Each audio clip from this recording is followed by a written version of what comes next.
Merci de suivre Kivu Morning Post. Vous êtes au bon endroit pour être informé sur tout ce qui se passe dans la région d'Ikivu. À la une de cette édition, des violents combats ont opposé ce vendredi les rebelles du AM23 aux résistants Wazalendo.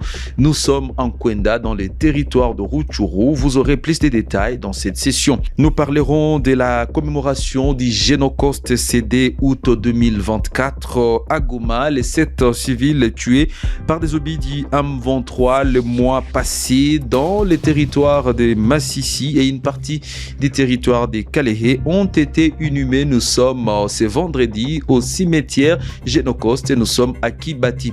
Ces informations et tant d'autres, mesdames et messieurs, sont à suivre sur votre chaîne. Le temps pour vous de vous abonner si c'est la première fois de suivre Kivu Morning Post.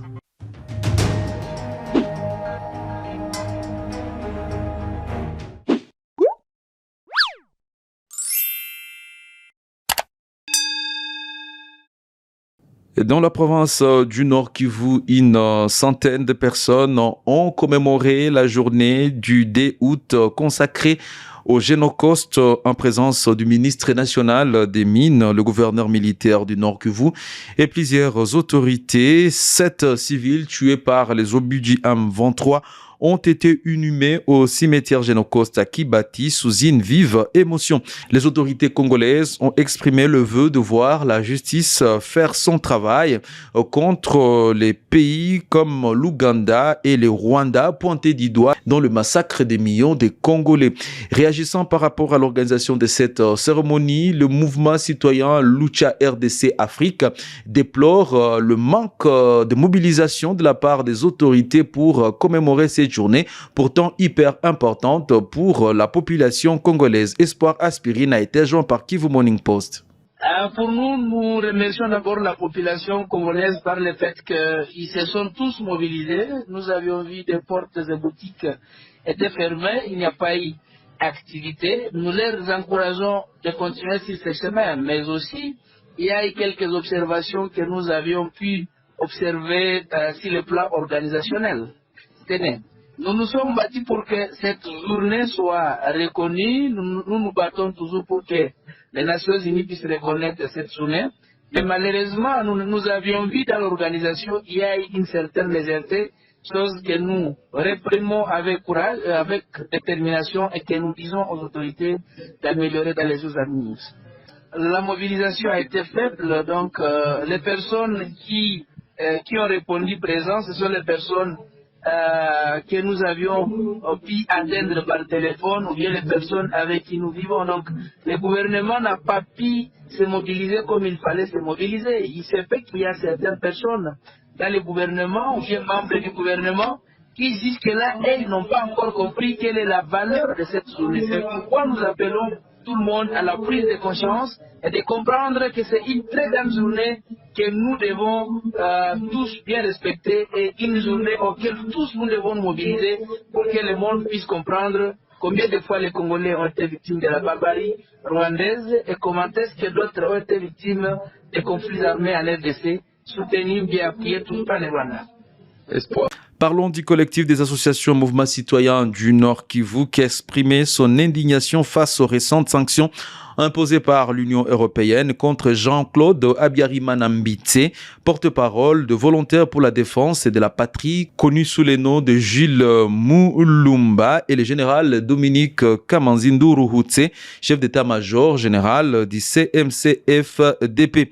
Ces sanctions sont inacceptables et constituent une forme de chantage visant à dissuader ces grands patriotes de continuer leur noble élite pour la défense de la patrie, a déclaré un membre de ces collectifs que je vous laisse suivre. Dans les groupements de Binza territoire de Rutshuru, depuis tôt ce matin, il s'observe le déplacement massif de nos populations fuyant les affrontements entre les RDF M23 et les Wazalendo. Ici, nous sommes dans la vallée de Ngwenda où tôt ce matin, les affrontements ont débuté. Et d'autres sont débutés vers Nyabanira. Et nous signalons que des milliers de personnes ont quitté le village de Kiseguru, Katwiguru et Nyabanira, même Kassave, pour se diriger vers Kisharo, Nyamilima et Buramba. Pour dire avec la trêve humanitaire et le cessez-le-feu que les RDF ne veulent pas accepter, nous demandons à notre gouvernement de multiplier d'autres stratégies pour finir la guerre, puisque la diplomatie semble échouer. Avec la diplomatie, c'est l'ennemi qui profite pour piller nos minerais, pour déstabiliser nos paisibles populations. Et à notre tour, nous signalons que dans le territoire de Rutshuru, qui compte 14 groupements, 12 étaient sous contrôle de M23 et les 2 restants étaient sous le contrôle de Wazalendo. Parmi les 2 groupements sous contrôle de Wazalendo, il y a le groupement de Binza et celui de Bukombo.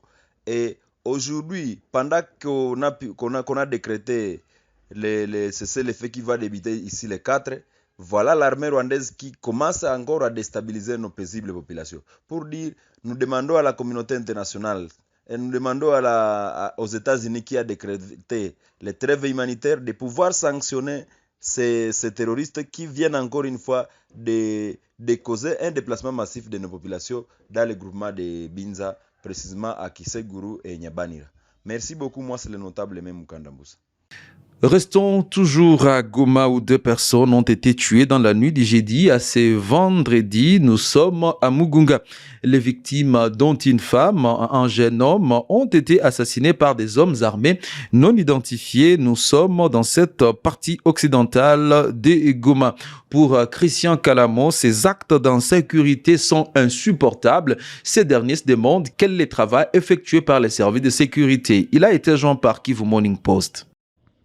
Oui, monsieur le journaliste, c'est avec vraiment l'harmonie que nous sommes en train de vivre l'enfer sur ce monde ici, au niveau du quartier Mugunga, dans la commune de Karisimbi, ici en ville de Goma, monsieur le journaliste.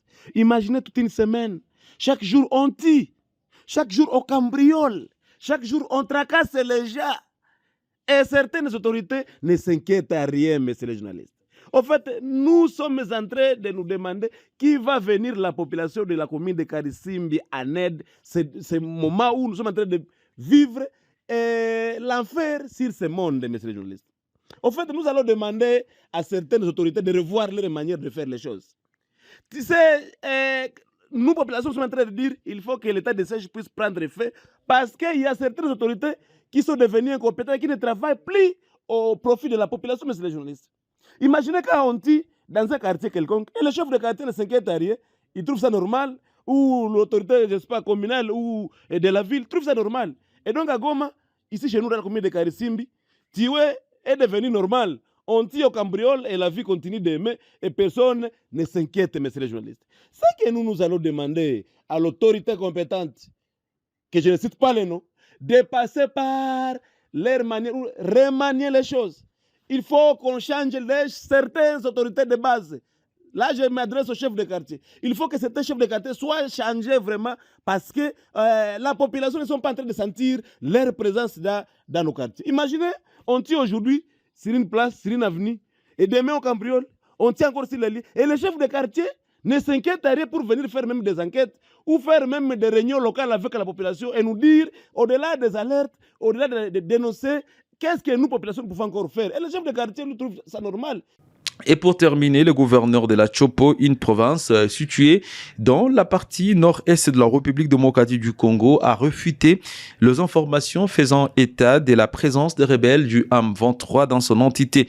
Le gouverneur de cette province, Lendo Golia Lebango Polan, l'a déclaré lors d'un meeting tenu en prélude de la célébration du Génocoste en République démocratique du Congo.